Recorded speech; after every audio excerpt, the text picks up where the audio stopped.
অনেক দিন ধরেই ইচ্ছা ছিল যে কিশোরগঞ্জ নিকলি হাওর ঘুরে আসব, বাট সময় আর লোকজন না থাকার কারণে যাওয়া হয় নাই। অ্যান্ড ফাইনালি অফিসের সবার সাথে কিশোরগঞ্জ নিকলি হাওর ঘুরে আসলাম।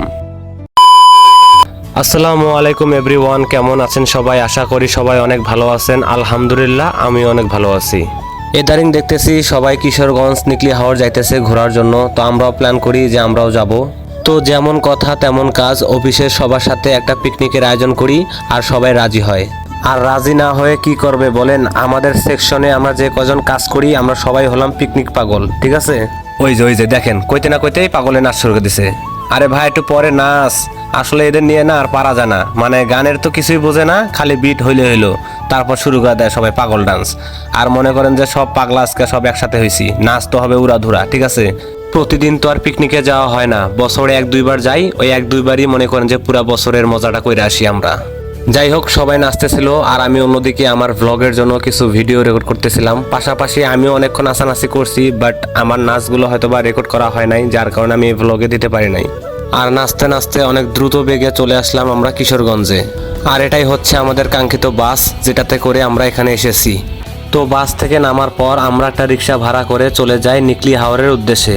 চিকন রাস্তা, যার কারণে বাস এদিকে আর আসবে না। তো যাই হোক, আমরা 20 টাকা দিয়ে রিক্সা ভাড়া করে চলে গেলাম নিকলি হাওরের উদ্দেশ্যে। আর ভিউটা দেখেন ভাই, একবারে মাথা নষ্ট করা অস্থির ভিউ।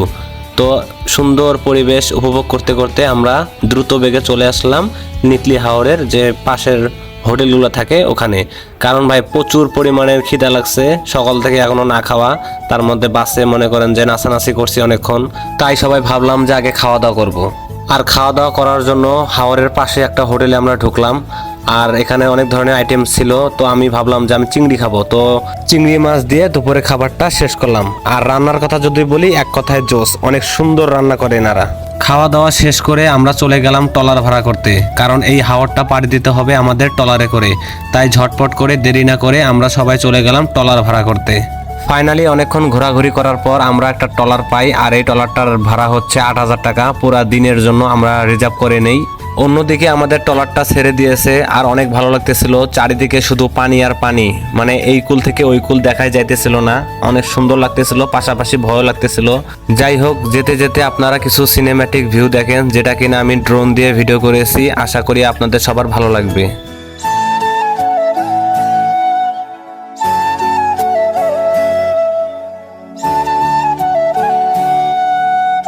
ট্রলারে প্রায় 2 ঘন্টা জার্নি করার পর আমরা চলে আসলাম সেই ভাইরাল স্থানে, যেখানে কিনা সবাই গোসল করে। এটার নাম আমি ঠিক জানি না, তবে এখানেই সবাই আর কি যাওয়ার সময় গোসল করে। তো আমাদের সময় ছিল না, তাই আমরা ভাবলাম যে আমরা এখনই গোসল করব, দেন তারপর আমরা বাইরে ঘোরাঘুরি করব। আর আমাদের যাওয়ার আগেই দেখি অনেকগুলো ট্রলার এখানে আসছে গোসল করার জন্য, তো তাদের সাথে আমরাও ঝটপট করে গোসল দেই। তারপর আমরা চলে যাই আলপনা রোডে। ফাইনালি 3 ঘন্টা ট্রলারে জার্নি করার পর আমরা চলে আসলাম মিঠামইন। আর এখান থেকে একটা রিক্সা ভাড়া করে চলে যেতে হবে আমাদের আলপনা রোডে। তো চলুন যাওয়া যাক। তো আমি আর আমার বন্ধু একটা রিক্সা ভাড়া করি আর চলে যাই আমরা আলপনা রোডের উদ্দেশ্যে। দেখতে দেখতে আমরা চলে আসি মিঠামইন 0 পয়েন্টে। এখানে আসলে সবকিছু ভাগ হয়ে গেছে। আর উপর থেকে দেখতে এতটাই সুন্দর লাগতেছিল, আসলে বলার মতো কোনো ভাষায় পাইতেছিলাম না।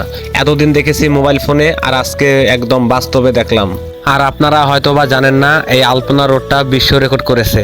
আর একটা কথা, সেটা হচ্ছে এখানে কিন্তু 12 মাস পানি থাকে না, 6 মাস পর পর এখানে পানি আসে। যখন এখানে পানি আসে তখন এখানকার লোকেরা মাছ ধরে, আবার যখন পানি থাকে না তখন এখানে ফসল ফলায়। হাওরে যখন পানি থাকে না তখন যদি আপনি এখানে ঘুরতে আসেন, তাহলে ঠিক এইরকম একটি ভিউ আপনি দেখতে পারবেন। এটা হচ্ছে যখন পানি থাকে না তখনকার ভিউ। আমি ইউটিউব থেকে এটা ডাউনলোড করেছি আপনাদের দেখানোর জন্য। আর যখন এখানে পানি এসে সম্পূর্ণ ভরে যায়, তখন যদি আপনারা এখানে আসেন, তাহলে আপনারা ঠিক এরকম একটি ভিউ দেখতে পারবেন। এক কথায় যদি বলি, এখানে আপনি বছরে প্রায় 2টা ভিউ দেখতে পারবেন।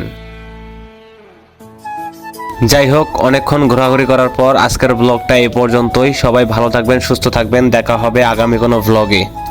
আল্লাহ হাফেজ।